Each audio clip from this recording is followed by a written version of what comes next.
Bishop Richard Lennon called it a fact of life.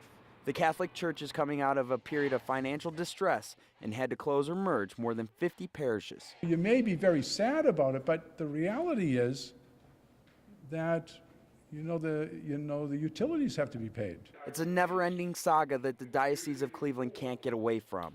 But if you look closer, there's something changing in the church itself. This is about the people just as much as it is about rescuing the artwork. It's the faces that statues like these have seen over the decades that make museums like this important after churches close. There's so much emotions wrapped up. I mean, people's churches were not only their place of worship, but it was also the place where they gathered for all their families and friends. It was a community center. They are community centers that have been viewed as anchor points for many communities. Jewelry boxes not only of worship, but solitude. Diamonds in a rough that at a turn of a century were meant to rival European churches. It is not part of a disposable culture. We cannot think of these churches as things that we can merely cast aside and knock down. They're far too valuable for that. The Catholic Church is doing everything it can to save these artifacts from churches that have closed. Look at these marble columns here. But Elizabeth Kucinich is leading a movement to save these architectural magnifications. I feel like the people who built these buildings are almost screaming, saying,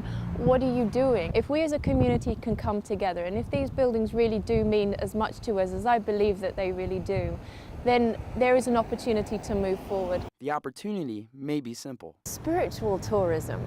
I mean, really, I don't think that people across America really know the value that we have in these amazing churches that are all across our city.